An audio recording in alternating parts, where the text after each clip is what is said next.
大家好，我是爱说真话的 Tiger。2024年的新安卓旗舰又要比往年来的更早一些。Tiger 发现，自从高通骁龙的旗舰芯片命名从常规的数字改成8进几之后，阿童哥的发布会也随着进入了每年一提速的节奏。像8进1的时候还是12月，到8进2就是11月，而新一代的骁龙8进3则又提前到了10月。除了已经定档的发布会之外，关于骁龙8进3的首个跑分也已经在昨天开始偷跑。测试机型为三星 S24 Plus。从跑分库的数据来看，骁龙8进3依旧是采用台积电4纳米 Pro 工艺 CPU 为1+3+2+2架构，其中 X4 超大核的频率为 3.3 GHz， 配备 Adreno 750 GPU。具体的分数方面，骁龙8进3单核得分2233，多核得分6661。作为对比，搭载高频版骁龙8进2的三星 S23 Plus， 单核跑分为2005，多核为5274。当然，性能有比较可观的提升只是一方面，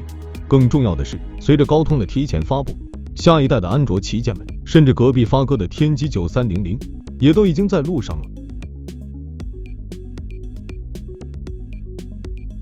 众所周知 ，vivo X90 系列是目前市面上为数不多采用了天玑9200 Plus、骁龙8进2双平台的旗舰手机，而且因为都调得不错，类似的情况也将在下一代 X100 系列上复现。阵型还是大伙熟悉的三杯 X100、X100 Pro、X100 Pro Plus， 前两者搭载天玑9300，后者搭载骁龙8进3，包括快充、屏幕等也都会在 X90 的基础上做常规的迭代升级。要说 X100 系列的重点，其实还是在影像方面，可能关注的基友不多，实际上就在刚刚过去的周末，浓眉大眼的蓝厂已经先悄悄搞了个大事。硬件方面，发布了新一代自研影像芯片 V3， 采用台积电6纳米工艺打造。根据蓝厂的说法， V3 芯片的重心在于视频，将首发安卓阵营的 4K 电影人像视频，并支持拍后调整。同时还官宣将联合蔡司推出全新 Vario-OPPO-Sonor 标准的长焦镜头。看到这，聪明的基友应该也猜到了，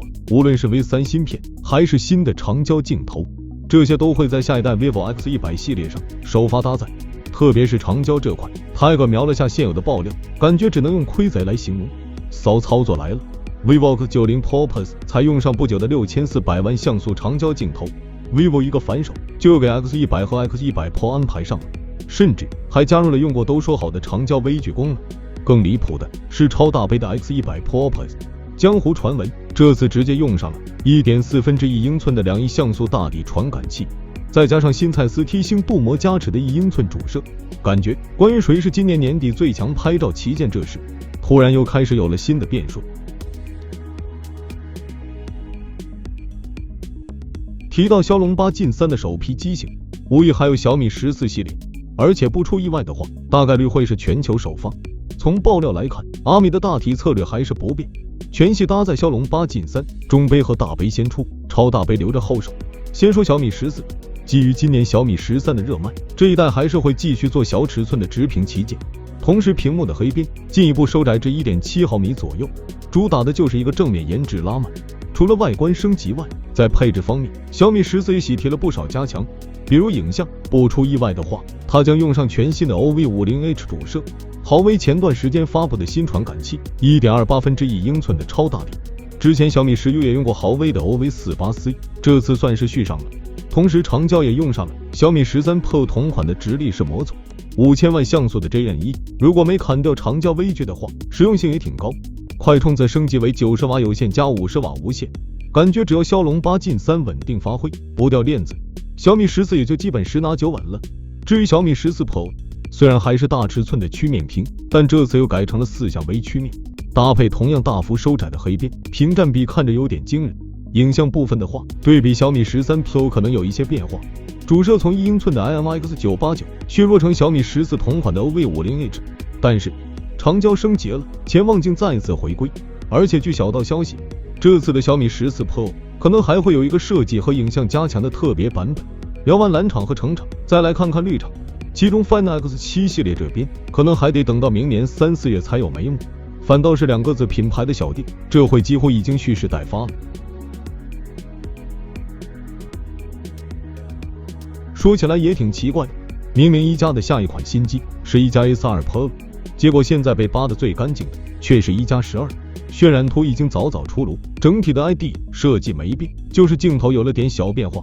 坏消息，颜值相比1+11好像又下滑了一点点。好消息，影像相比1+11可能变强了不止一点点，尤其是这个看着有点违和的方形模组。终于，一加给它塞进了一颗潜望式的长焦镜头，而且又是6400万像素的 OV64B。包括在主摄上，这次1+12也终于放弃了祖传的 IMX890，换用了一颗新的索尼 IMX9系主摄，尺寸大概在1.4左右。虽说和989那种依旧不是同个级别，但终归是有点真旗舰的样子。影像升级了，那性能对于定位这个赛道的一加来说，肯定也不能落下。骁龙8 Gen 3 24GB 内存加1TB 闪存，2K 曲面屏都不算新鲜了。Tiger 看下来，还有一个亮点在于电池和快充，具体为5400毫安时大电池加100瓦有线加50瓦无线，不仅无线充回归，还喜提更大的电池，有点双厨狂喜的意思。而且看这样子，一加应该后续也不会再做1+12 Pro 了。